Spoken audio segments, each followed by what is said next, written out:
Irmãos, nós desde domingo passado estamos meditando no livro de Abacuque e temos lidado com o problema do mal, o problema do sofrimento nesse mundo. Semana passada, então, nós começamos essa exposição do livro de Abacuque, esse livro muito especial.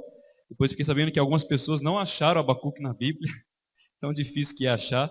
Mas abra sua Bíblia lá em Abacuque, fica Oséias, Joel, Amós, Obadias, Jonas, Miqueias, Naum, Abacuque.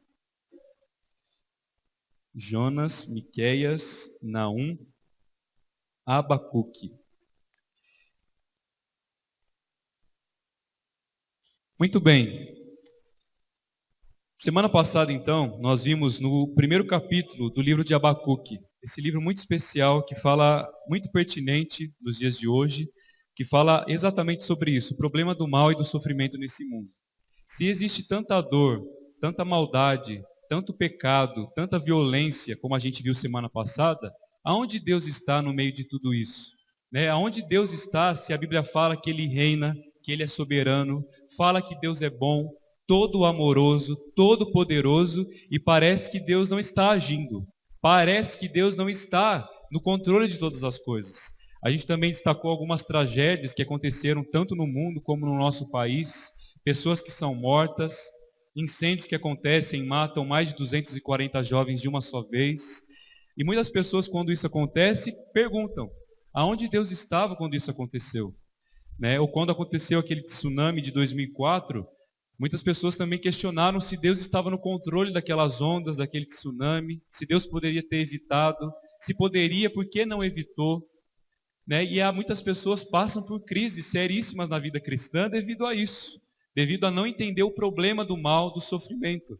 Ou talvez pessoalmente na sua vida você já tenha passado por algum problema, alguma dificuldade, alguma enfermidade, alguma situação que você não entendeu. E ali, debaixo da dor, da angústia, você chegou a perguntar, Deus, aonde o Senhor está? Deus, aonde o Senhor está no controle de tudo isso? Porque hoje eu não entendo, hoje eu não vejo. Por isso que o livro de Abacuque, ele é um livro muito pertinente para os dias de hoje, porque o profeta ele passa exatamente por essa crise. Nós vimos que o profeta, ele clamou a Deus, ele entrou em crise para com Deus, e na verdade ele enfrenta um dilema para com Deus, e ele pergunta, Deus, até quando? Diz o versículo 2. Até quando eu vou gritar e o Senhor não vai me ouvir? Até quando eu vou falar e o Senhor não vai me escutar? Até quando gritarei violência e parece que o Senhor não faz nada? Porque a época de Abacuque, Judá estava permeada, afundada na violência, na prostituição, na idolatria. E isso, o povo da aliança, o povo escolhido, o povo que deveria ser santo. E Abacuque olha ao redor de tudo aquilo e fala, Deus, até quando clamarei e o Senhor não me escutarás? Até quando eu verei tanta maldade, tanta violência no meio do teu povo e parece que o Senhor não responde? Essa foi a primeira crise de Abacuque. E é interessante que o livro de Abacuque, ele é um diálogo entre o profeta e Deus. E Deus ele responde ao dilema do profeta. Ele diz, Abacuque, no versículo 5, eu estou para realizar uma obra tão grandiosa no meio de Judá, que dificilmente vocês vão crer quando acontecer. É isso que ele fala em Abacuque. E ele fala, eu vou disciplinar o meu povo. Porque a crise do profeta é, o povo peca, se prostitui, violência, se corrompe, e parece que Deus não faz nada. Deus ele fala, pelo contrário, Abacuque, eu estarei levantando uma nação para disciplinar, para castigar o pecado no meio do meu povo. E quando Deus fala para Abacuque que estava levantando, Deus estava levantando os caldeus, ou seja, os babilônicos, Abacuque cai no chão. Porque ele sabia quem era a nação da Babilônia naquela época. Uma nação imoral, uma nação violenta, uma nação 10 vezes mais corrupta que a nação de Judá. E a crise do profeta passa? Pelo contrário, só aumenta. Porque aí ele vem outra crise.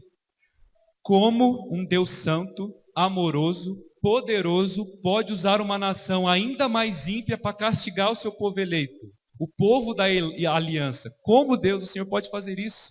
E aí ele diz no versículo 13, tu és tão puro de olhos que não podes ver o mal, e a opressão não podes contemplar. Por que, pois, toleras os que procedem perfidamente e te calas quando o perverso devora aquele que é mais justo do que ele? Abacuque questiona o Senhor e fala: Deus, eu não estou entendendo. Como o Senhor pode fazer uso do mal, sendo tu, que é santo e poderoso e tão puro de olhos?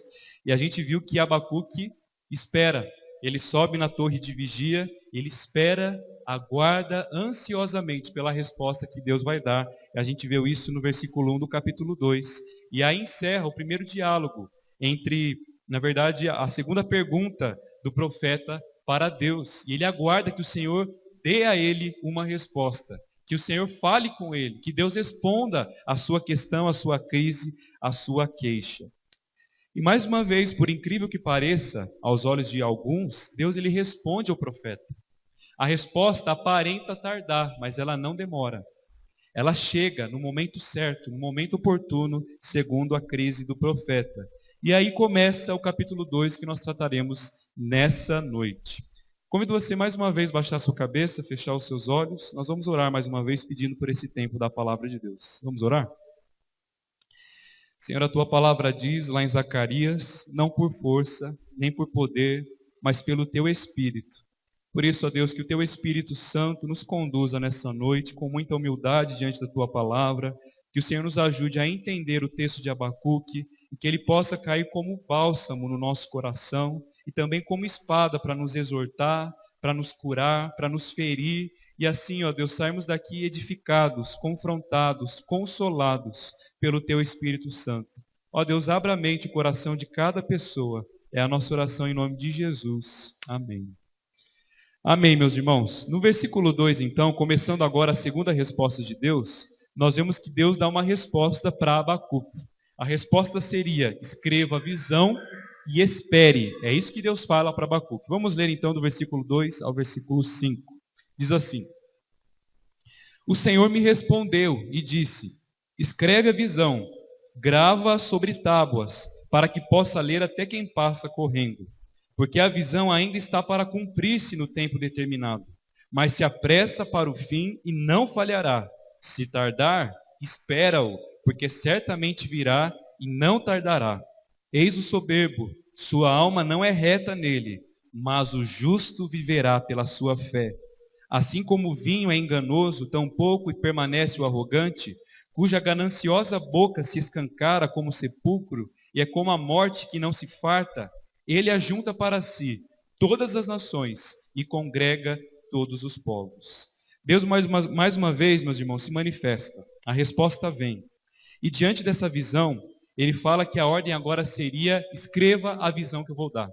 Grave a visão que eu vou dar, escreva sobre tábuas. Outras versões vão dizer: escreva a visão sobre pedras. A ideia aqui que Deus está dando para Abacuque é: a visão que eu vou dar deve ser escrita em pedra, deve ser escrita em tábuas, de forma que ela não passe. Essa visão será eterna, ela não passará. A minha revelação a você, profeta Abacuque, deve ser escrita em tábuas, em pedras, para que ela se cumpra no tempo determinado. É isso que Deus fala para Abacuque, né? E é interessante que Abacuque não era a única pessoa que precisava ouvir essa mensagem. Lembremos-nos de que Abacuque foi o único em uma nação a se levantar a Deus e dizer: Senhor, aonde o Senhor está?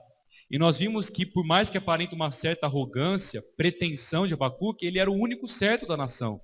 Como aquela casa que a gente citou o exemplo aqui, que o pai sai e ele deixa várias regras, várias leis para os filhos. Os filhos estão nem aí para essa regra. O único filho que se importa, ele se lembra que o pai tinha espalhado câmeras por toda a casa. E o pai sai e se ausenta. E ele sabe que o pai estava vendo tudo aquilo. Aquela bagunça na casa, aquela sujeira na casa. Um filho não estava respeitando o outro, muito menos respeitando o pai. E aí o filho olha para a câmera e fala: pai, aonde o Senhor está? Eu sei que o Senhor está vendo. Faz alguma coisa. Responda-me. O Senhor tem visto a tragédia que tem acontecido na sua casa, ou seja, na nação de Judá.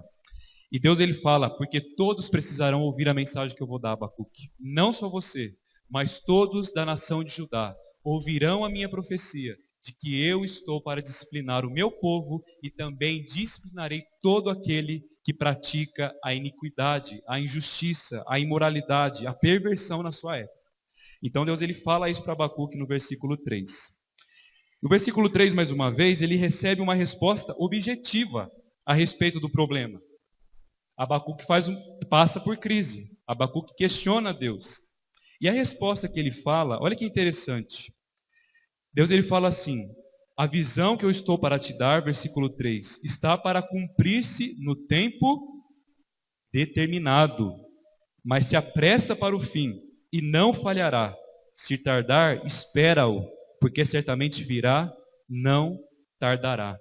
Com essa promessa de Deus, de que a promessa viria no tempo determinado, Abacuque recebe mais uma vez uma esperança de que o Deus Todo-Poderoso, ele determina as coisas. E tudo está debaixo do seu controle, do seu domínio. A história é o desenrolar do plano soberano de Deus.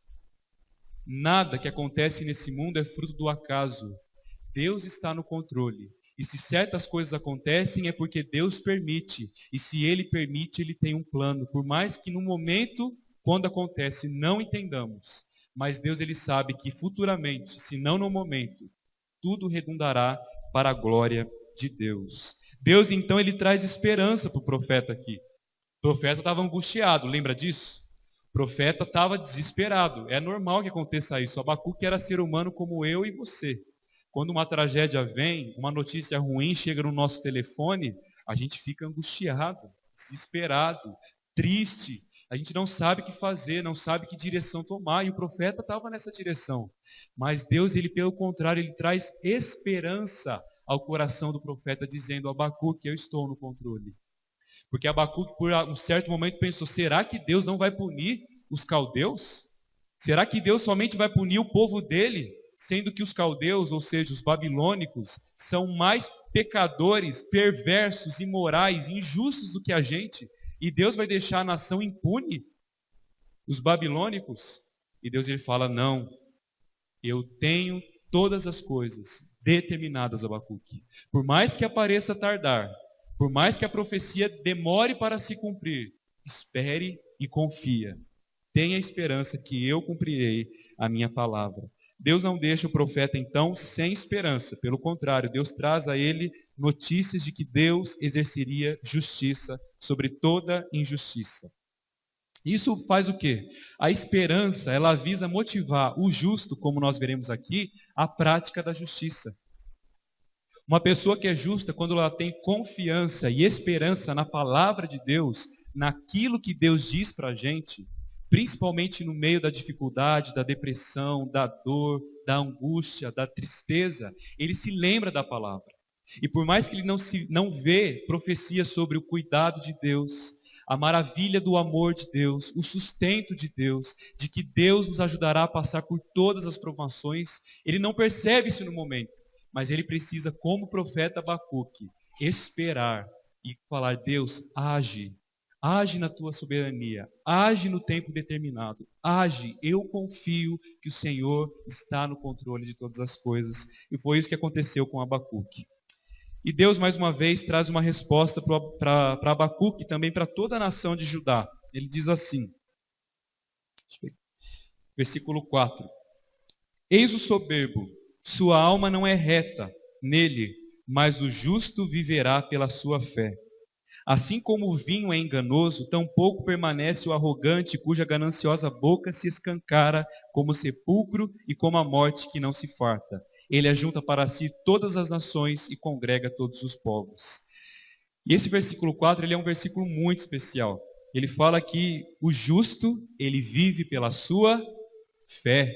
Esse texto, meus irmãos, ele se tornou o lema de todo o cristianismo na história.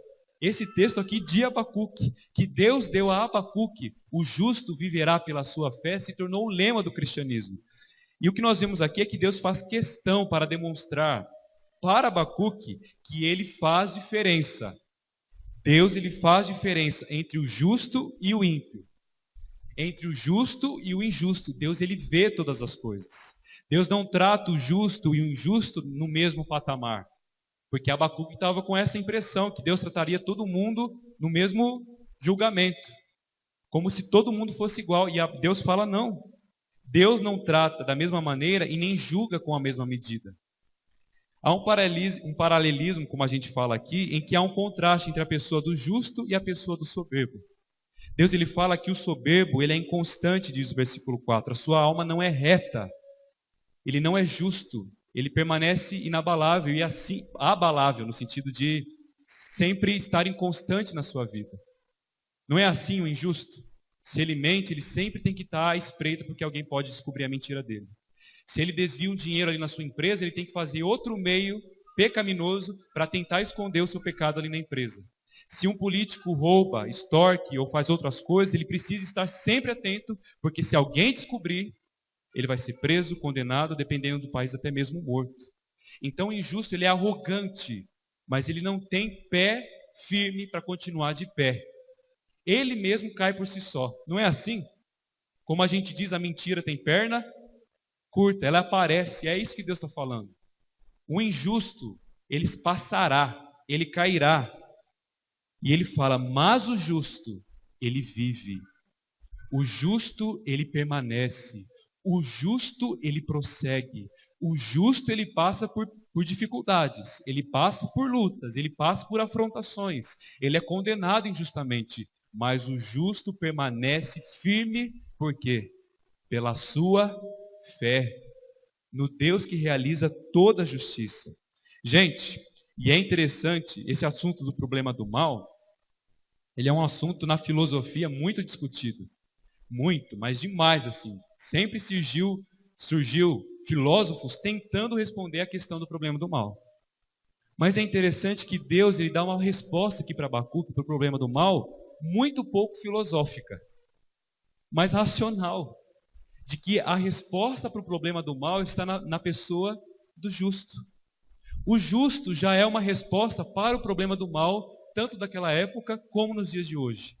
A figura da pessoa justa, que zela pela justiça, que ama a justiça, que é correta, que é direita, ali mostra, ali está uma resposta para o problema do mal.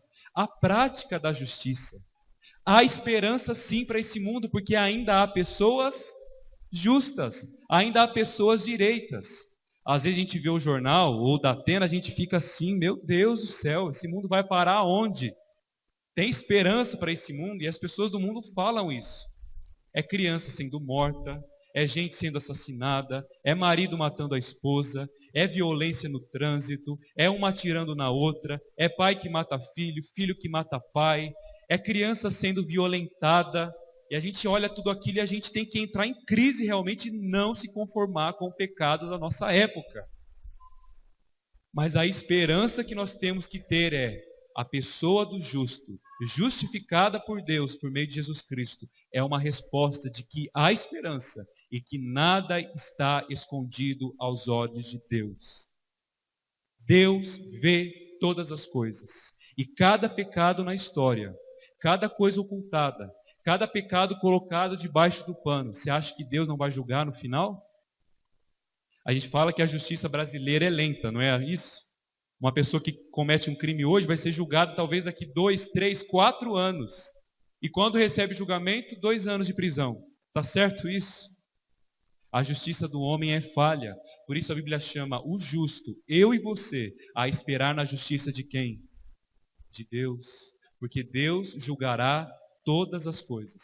Não tem advogado melhor, não tem juiz melhor do que o Deus Todo-Poderoso, que viu e vê todo pecado, toda violência, toda tragédia, toda iniquidade cometida.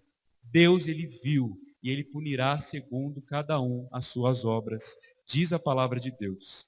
Há um texto que diz assim, Saião, um autor, um teólogo, que escreve muito sobre isso, ele diz assim: a vitória contra o mal depende em parte do justo. Sua vida é uma afronta ao mal, é uma solução para o problema do mal. Trata-se de um indicador claro da realidade divina em atuação, que provoca transformação no sentido contrário. E ele escreve assim para terminar: à medida que a justiça é atuada, é vivida, o mal perde espaço para a realidade imediata. Portanto, a conclusão é que o problema do mal recebe mais resposta por meio da prática da justiça do que por meio de uma compreensão exaustiva, filosófica e final da razão da sua existência. Em outras palavras, a Bíblia está mostrando para a gente que nós somos a resposta, em parte, do problema do mal. Não totalmente, mas somos. Por isso que lá no Novo Testamento, Jesus vai dizer: assim brilhe a vossa luz diante dos homens, para que vejam as vossas boas obras e glorifiquem ao vosso Pai que estás nos céus. Vós sois o sal da terra. Por que Deus ele fala que a gente é o sal da terra? O que sal faz, gente? Conserva. Nós somos o sal desse mundo. Esse mundo não está pior. Esse mundo não está mais corrupto. Esse mundo não está mais violento porque há a presença do justo aqui nesse mundo. Há o sal da terra que somos nós e o nosso papel é espalhar essa sociedade, esse sal que preserva esse mundo apodrecendo. Esse mundo mergulhado no pecado, esse mundo mergulhado na tragédia, esse mundo mergulhado no adultério, na violência, na imoralidade. E aí surge o justo como luz e como sal, para mostrar para esse mundo que a vida direita, a vida reta, a vida justa é a melhor coisa para um homem e para uma mulher.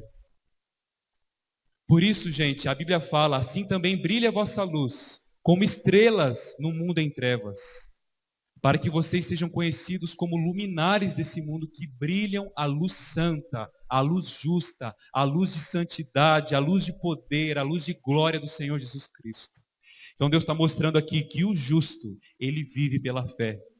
Ele ora por um lado, ele olha para o outro, ele não vê respostas, mas como diz aquela música que nós cantamos: não me guio por vista. Eu não me guio por aquilo que eu vejo, mas eu me guio pela fé. Lembra que Hebreus fala para a gente?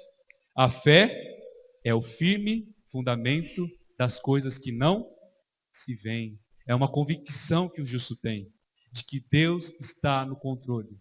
Nós somos justificados por meio de Cristo e essa é a resposta de Deus para Abacuque. O justo espera na ação divina. Ele espera que Deus intervenha na história. Devemos esperar isso. Que Deus diga um basta a toda essa violência que a gente vê. Que Deus intervenha e acabe com a corrupção do nosso país. Como a gente viu semana passada, são bilhões e bilhões de dinheiro desviado pela corrupção. Roubo. E para piorar, criança passa fome, merenda escolar é retirada, imposto sobre imposto, e o rico cada vez ficando mais rico e o pobre cada vez ficando mais pobre. Conhece essa música? E é exatamente isso, a injustiça, a perversão. Por mais que pareça que nada está acontecendo, a justiça brasileira não faz nada. O justo caminha pela fé no Deus Todo-Poderoso, dizendo: Deus, intervenha. Deus, dá um basta a tudo isso. Deus, mostra a tua justiça. Não a justiça humana, não a justiça do braço da carne, mas a justiça do Deus Todo-Poderoso. Gente, Martinho Lutero, ele citou Romanos 1,7, quando Paulo cita esse versículo aqui, que o justo, ele vive pela fé. Martinho Lutero é um exemplo de um justo. Vocês lembram da época de Martinho Lutero? A igreja que deveria ser exemplo de justiça, de santidade, estava permeada pela corrupção, pela imoralidade. Já ouviu histórias a respeito das imoralidades que aconteciam dos líderes espirituais da igreja naquela época. E Martinho Lutero não se conformava. Ele olhava para tudo aquilo e o coração dele se angustiava. E ele orou pela palavra de Deus e diz: o justo viverá pela fé.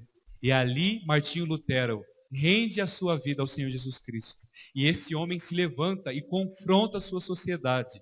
E aí aconteceu, em 1519, se me falha a memória, a Reforma Protestante, que mudou completamente o mundo ocidental daquela época. Porque Martinho Lutero, como resposta ao problema da sua época, se levantou como justo e brilhou em sua época, 1517, meus irmãos, perdão, como um luzeiro que influenciou a sociedade e mudou o mundo.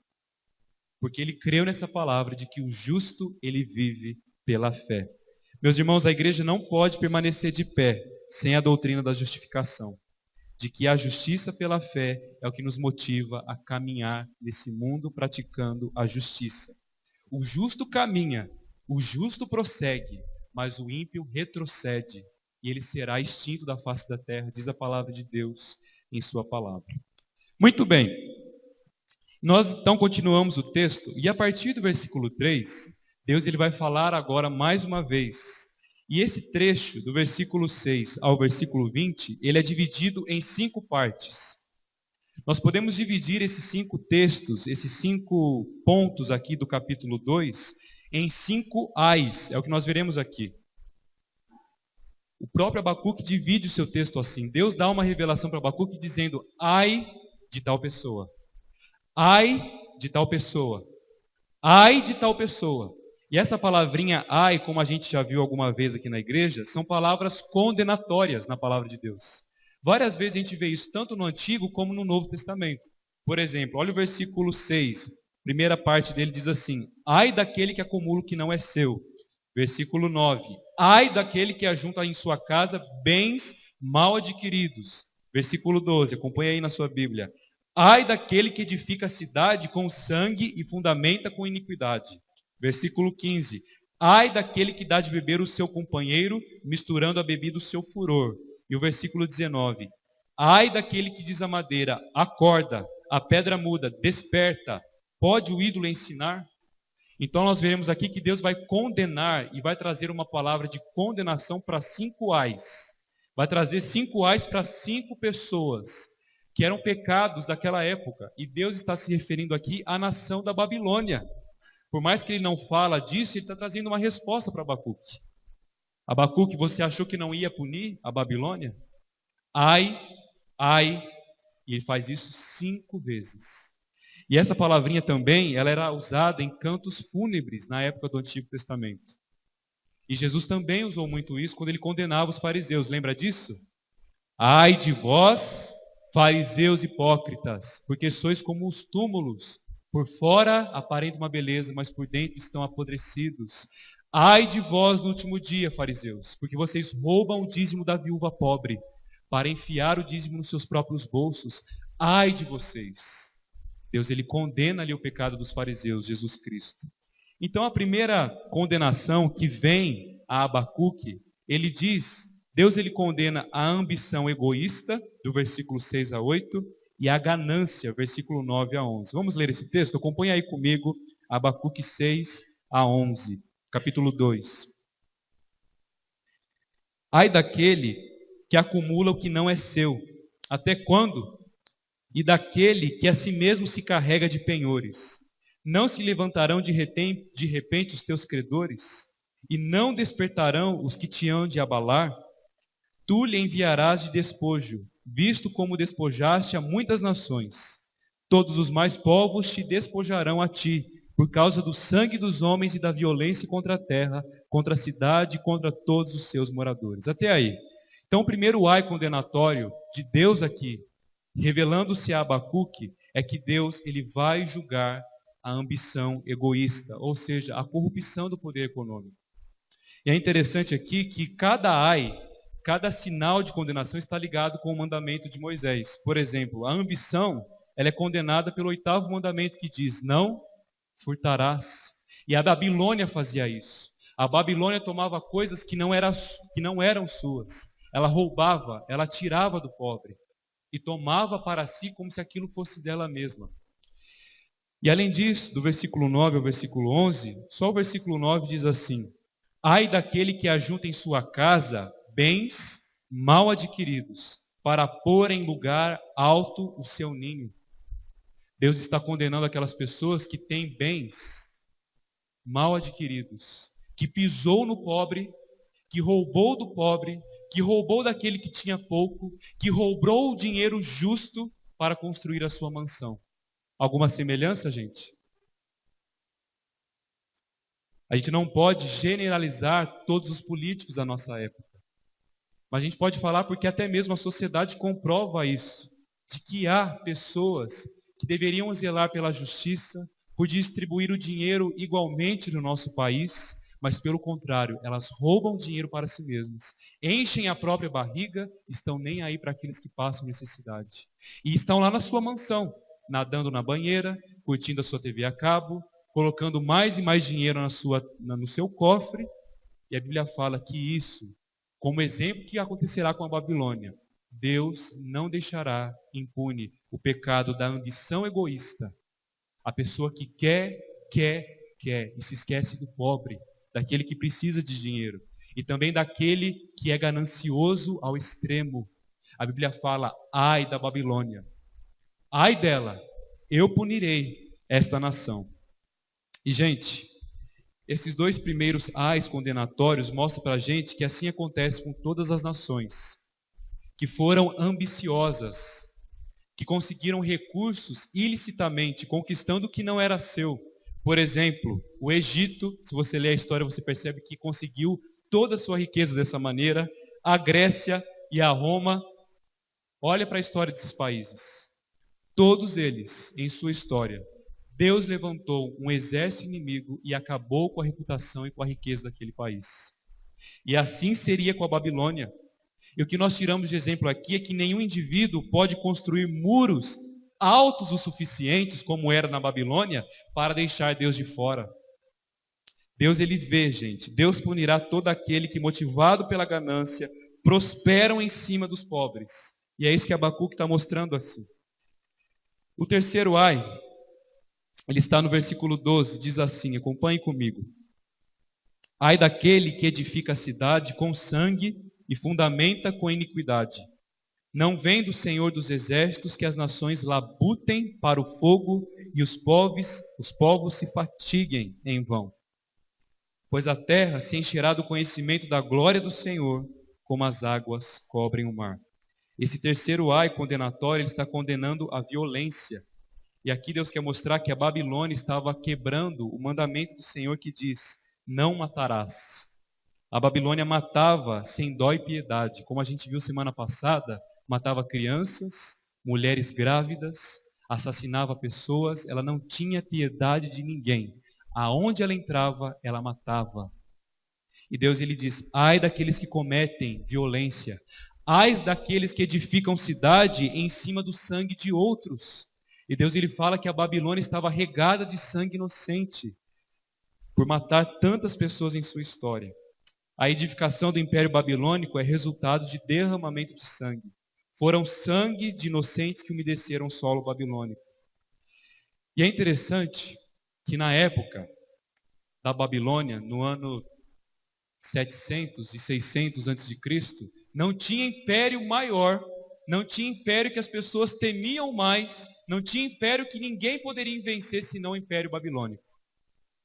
E Deus, ele fala: a glória da Babilônia, o medo que as nações têm da Babilônia cairá por terra. Porque ele diz: porque como as águas cobrem o mar, toda a terra se encherá da glória de Deus. A Babilônia não é nada perto de mim. E nós temos uma lição aqui para as nossas vidas, não só para a Babilônia, mas de que nós não somos nada. A Bíblia fala: se Deus não edificar a sua casa, em vão trabalham aquelas que a edificam.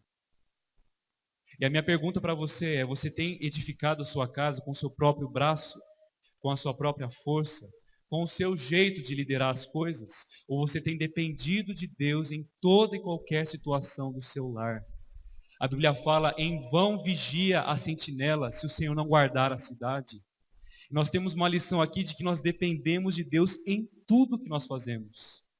Várias nações se acharam poderosas, autossuficientes e caíram, foram destruídas. E para você conhecer um pouco da Babilônia hoje, você tem que visitar a internet, o Google, ou ir para um museu, porque você não vai achar nada quase da Babilônia, a não ser algumas coisas que sobraram da sua destruição, porque Deus exerceu juízo ali. E no ano 539, olha que interessante isso, a soberania de Deus na história. Deus, ele levanta o império persa para invadir a Babilônia. E a Babilônia é destruída totalmente pelo rei Ciro do Império Persa. E hoje não existe mais nada dessa nação que se achava invencível. Você se considera invencível? Forte por si mesmo? A Bíblia mostra que Jesus disse para a gente: eu sou a videira, vocês os ramos. Quem permanece em mim, esse dá muito fruto, porque sem mim, nada vocês podem fazer. Então, uma lição aqui para a gente, pessoal, de que nós devemos em tudo, em toda e qualquer situação, pagar uma conta num banco, educar um filho, liderar a nossa esposa, fazer culto doméstico, zelar pela oração no nosso lar, o nosso casamento, a nossa família, o nosso trabalho, a função que você exerce no seu emprego, dependa de Deus. Não se ache autossuficiente. A Bíblia fala que Deus ele resiste ao soberbo, ao arrogante, aquele que confia no seu próprio braço, mas ele concede graça aos humildes. Seja humilde e reconheça, Senhor, eu não vivo sem ti. Sem ti, nada eu posso fazer. Nem dar uma aula eu posso, nem pregar eu posso, nem evangelizar eu posso. Eu dependo do teu Espírito Santo. Em tudo que você faz, na sua profissão, dependa do Senhor. Viva para o Senhor. E, gente, outra lição que nós tiramos desse versículo 14, pois como as águas cobrem o mar, toda a terra se encherá da glória de Deus. Isso aqui é mais uma esperança para o profeta, dizendo, a Babilônia é orgulhosa, a Babilônia está desfrutando de glória na sua época. Abacuque, almeje o dia, quando a minha glória encherá a terra como as águas cobrem o mar. E sabe quando vai ser esse dia, gente? Quando Deus destruir a grande Babilônia, que nós vemos em Apocalipse. Lembram disso? A Babilônia que cairá por terra e os anjos cantarão no céu. Caiu a Babilônia, que é o império corrupto dos últimos dias. Quando Cristo se manifestar em sua segunda vinda, a glória do Senhor encherá essa terra. Por isso, Tito, lá Paulo fala para a gente, aguardando a bendita esperança e a manifestação da glória do grande Deus e Salvador Jesus Cristo. Por isso que o crente aqui, mesmo diante de tanta injustiça, problema, sofrimento, enfermidade, ele almeja a glória de Deus. O dia quando Jesus Cristo aparecerá em glória e todos verão, e toda a terra se encherá da glória de Deus. Ele almeja esse dia, porque ele sabe lá, naquele dia, toda injustiça será punida. Todo pecado daqueles que não foram perdoados será punido. Toda corrupção será julgada pelo justo juiz. Mas os justos, os santos, eu e você, nós desfrutaremos da glória do nosso Deus. Isso deve trazer consolo para a gente, porque lá Ele enxugará todas as nossas lágrimas. E nós veremos o Senhor como Ele é, em todo o seu esplendor. E um crente, gente, que lembra disso, um crente que vive com essa esperança, ele não abandona a fé, como muitos já têm abandonado, mas ele prossegue, porque o Senhor é a sua força, e o Senhor vai fazer os seus pés como os da corça, e ele caminhará em justiça aqui nesse mundo, brilhando como luz entre as trevas, sabendo que um dia o sol da justiça vai raiar, e todas as trevas vão se dissipar, porque o justo juiz aparecerá em glória. A gente batalha aqui com essa esperança, de que o justo juiz um dia vai aparecer. Eu gosto muito de uma cena de um filme chamado Senhor dos Anéis, o filme 2, quando o exército bom, das pessoas boas, dos hobbits, dos elfos, não sei quem já leu esse livro ou já viu o filme, está quase perdendo o império das trevas, os ogros e as outras pessoas, o império das trevas, o exército mau, corrupto, imoral, sujo, das trevas, estava dominando e não via mais esperança. E eles estão pensando em desistir diante daquela batalha porque as trevas pareciam dominar. As trevas pareciam dominar a terra por completo. Só que uma pessoa do filme ele diz, aguarde o alvorecer. Aguarde o amanhecer. Quando o sol despontar na montanha, vocês terão esperança. E no final da batalha, em alta madrugada, quando eles não viam mais esperança, o sol desaponta. E ele aparece sobre um cavalo branco e desce a montanha com um exército poderoso. Isso aqui é uma ilustração do que vai acontecer um dia. Quando a gente olhar ao nosso redor, a gente não vai ver mais esperança para nada, mas Cristo aparecerá e trará esperança para todo aquele que nele crê.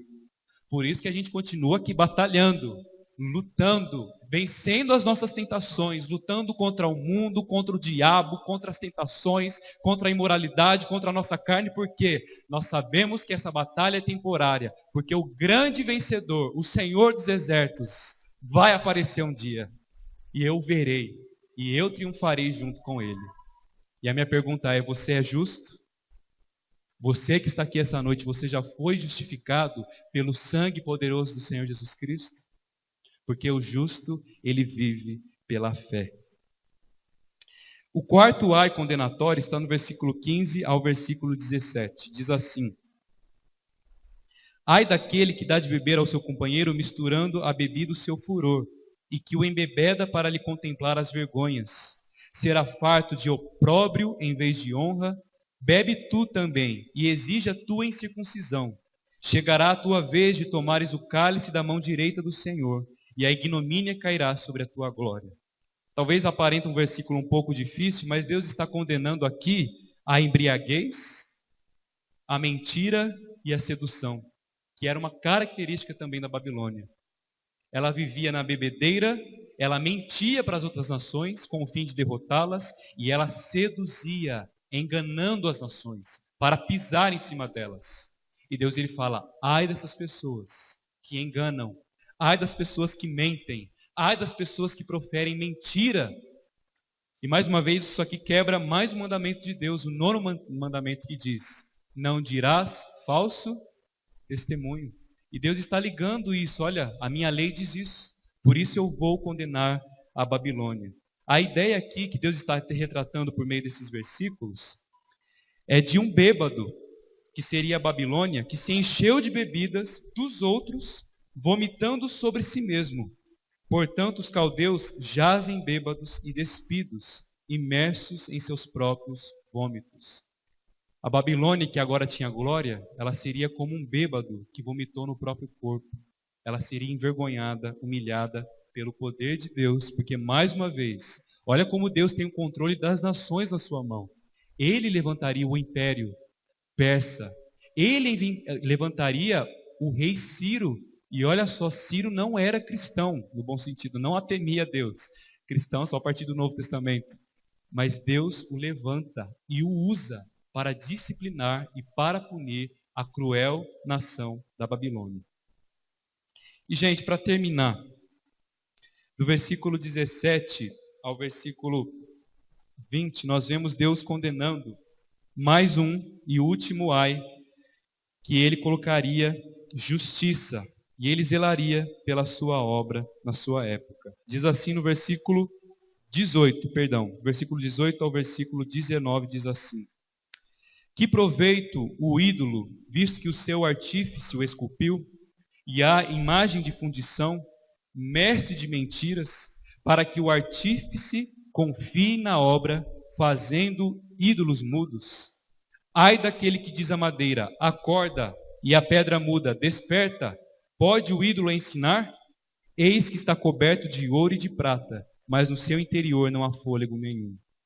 O último e quinto ai condenatório de Deus aqui para Abacuque e para a nação de Judá, mostrando que ele exerceria justiça, tanto em Judá como na Babilônia. Ele está condenando aqui a idolatria. A idolatria. O último ai é proferido contra o maior de todos os pecados. É interessante que Deus ele trata a idolatria como repugnância diante dele.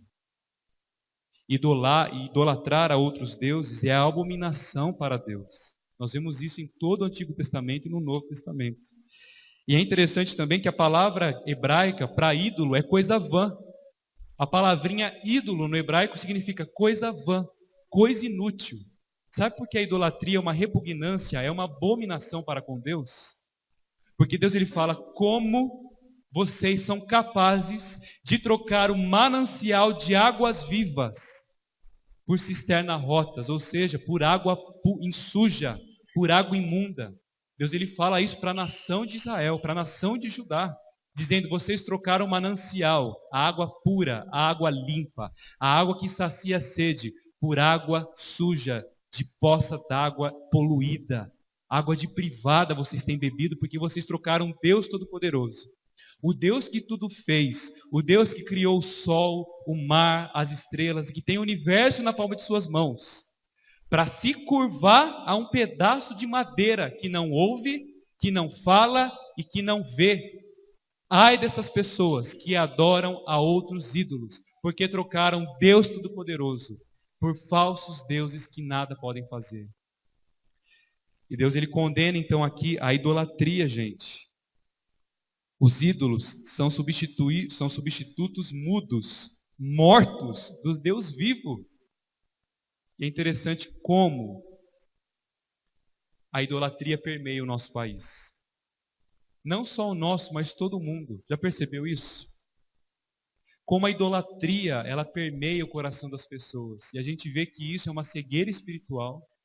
E a Bíblia fala que por trás da idolatria há o diabo cegando o entendimento dos incrédulos. Mas a Bíblia também não deixa de condenar o homem por fazer isso. Porque ele sabe, olhando para as montanhas, olhando para a glória da criação, existe um Deus. E Isaías fala, vocês são tão loucos e tão ignorantes, porque a mesma madeira que vocês cozinham arroz na casa de vocês, vocês pegam essa madeira, esculpe um ídolo e se curva diante dele. A mesma madeira que queimou ali, não é nada, você se prostra diante dele, sendo que Deus deu a lei para vocês, Deus deu o mandamento para vocês, Deus deu uma terra para vocês que mana leite e mel, Deus deu os profetas para vocês, e vocês não o ouvem, e vocês adoram a falsos deuses. Ai de vocês, Judá, ai de vocês, Babilônia, porque vocês trocaram o Deus Todo-Poderoso por pedaços de madeira, que nada falam, que nada ouvem, que nada fazem e que nada podem fazer. E lembra que a nação de Judá era zombada pelas outras nações, porque elas perguntavam, Israel, onde está o vosso Deus? Lembra do Salmo 115? Ele diz, o nosso Deus está nos céus, e tudo faz como Ele quer, porque os deuses de vocês têm olhos, mas não veem, têm ouvidos, mas não escutam, têm boca, mas não falam, nem som algum sai da sua garganta. Vocês que o adoram, torne-se semelhante a eles. E aqui nós vemos que os ídolos são absolutamente impotentes, os ídolos são instrumentos de engano, Abacuque está falando isso, os ídolos são desprovidos de vida e de poder, e os idólatras estão debaixo da maldição de Deus. Meus irmãos, Deus ele irá condenar todo o pecado. Nós vemos por meio desses 5 ais aqui, que nada passa despercebido aos olhos de Deus. Nada. Por mais que nós não entendamos tanta maldade, como Deus usa tudo isso para o seu bem, mas a Bíblia fala que todo pecado, cada injustiça, cada perversão, cada corrupção, cada roubo, cada pessoa que sofre pela injustiça de outro, a Bíblia fala que tudo está aos olhos de Deus. Talvez você já foi injustiçado e não recebeu recurso nenhum, você recorreu à justiça, correu atrás de advogado, mas nada adiantou. Mas saiba que Deus tudo vê. Teve uma vez que eu ouvi um testemunho de uma mulher que teve um marido assassinado e ela foi entrevistada pelo repórter porque ele foi assassinado assim de uma maneira muito trágica, muito horrível de se ver. E aí o repórter, aqueles repórteres sem noção, sabe? Que vai perguntar para a pessoa coisas absurdas, sendo que a pessoa está mal. E o repórter fala, como você está se sentindo? O que você espera que a justiça faça com esse assassino? Aquela mulher, todo mundo esperava que ela, eu quero justiça, eu quero que ele vá preso, eu quero prisão perpétua, eu quero que ele seja morto, olha o que ele fez com meu marido. Ela fala assim, olha, eu não quero nada para ele. Eu só peço o perdão de Deus sobre a vida dele. Porque a minha justiça é falha. A justiça brasileira é falha. Mas o meu Deus, Ele é justo. O justo juiz, e Ele não falha. Por isso eu entrego esse assassino nas mãos do Senhor. E que Deus tome a minha causa em suas mãos. E, gente, essa é a nossa lição. De que nós devemos confiar e crer que o nosso Deus, Ele realizará a sua justiça, se Ele ainda não a exerceu nesse mundo. Mas Ele vai exercer. E a outra lição para as nossas vidas aqui é que nada, inclusive no seu coração aí, Você que me ouve está oculto diante de Deus. Cada pecado Deus vê. Mas se você é justificado por Cristo, a Bíblia fala que Ele lança os seus pecados quando você se arrepende nas profundezas do mar do esquecimento. A ira de Deus não permanece mais sobre você porque ela caiu sobre o Filho de Deus, Jesus Cristo ali na cruz. Então você que já foi perdoado, você que é justo, você que foi justificado, se lembre, você é perdoado, mas Deus ele vê o seu coração. Por isso, o mais cedo possível, hoje mesmo, enquanto você ouve essa pregação, se Deus tem mostrado um pecado na sua vida que você precisa mudar, se arrependa e confesse ao Senhor e tenha certeza que Ele perdoa. E a Bíblia fala que Ele lança os nossos pecados nas profundezas do mar de esquecimento e você é uma nova pessoa para o Senhor. Mas se você aqui hoje nunca se rendeu à justiça do Senhor Jesus Cristo, você ainda está debaixo da ira de Deus. E a Bíblia fala que um dia Ele vai manifestar essa ira por meio do inferno. E se você não é perdoado, você vai para lá. Por isso, corra para Deus hoje e implore o perdão dele sobre a sua vida. Eu queria terminar, deixa eu beber uma água aqui.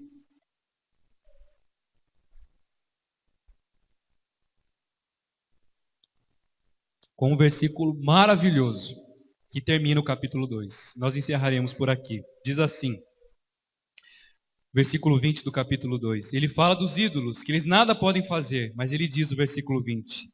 O Senhor, porém, está no seu santo templo. Cale-se diante dele toda a terra.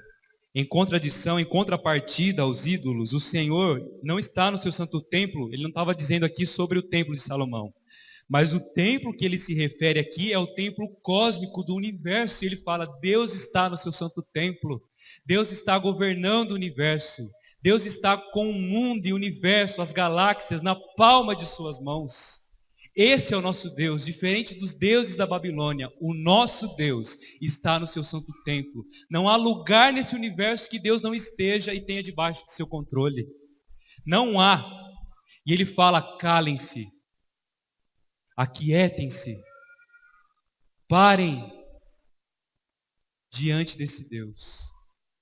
E foi isso que a gente vai ver que acontecerá com Abacuque. Cale-se diante dele toda a terra, porque o Senhor é soberano, Ele governa. Deus não está oculto sobre o ouro, não está oculto sobre a prata, mas Ele está vivo no céu, pronto para ajudar soberanamente, poderosamente o seu povo. Convém que cada nação, cada pessoa e você aqui hoje, silencie a sua boca, silencie a sua ansiedade, silencie a sua preocupação e fala, o Senhor está no governo de todas as coisas. Ele reina, até mesmo em meio à minha enfermidade, Deus reina. Em meio à violência, Deus reina. Em meio ao roubo do meu carro, Deus reina. Em meio ao assalto que eu recebi na minha casa, Deus reina. Deus está no controle. Então eu não vou questionar, eu não vou abrir a boca, eu não vou abandonar a minha fé. Eu vou silenciar e aguardar a providência do meu Deus, porque eu sei que Ele é soberano, Ele governa sobre todas as coisas. Então, diante da crise do profeta, diante de tudo aquilo que ele passou, ele começa dizendo, até quando, Deus? Mas agora ele ouve, Abacuque, cale-se, porque eu estou governando o universo, tudo está debaixo do meu controle. É essa a resposta que Deus dá para Abacuque. Abacuque, hoje você não vê. Abacuque, hoje você não entende. Abacuque, hoje você não vai compreender. Mas reconheça que eu sou soberano e eu estou no governo de todas as coisas. Por isso, descanse, silencie a sua alma diante do Senhor e espere no Senhor somente. Amém, meus irmãos? O Senhor, porém, está no seu santo templo. Cale-se diante dele toda a terra. O nosso Deus é soberano. Amém? Baixe sua cabeça, feche seus olhos, vamos orar.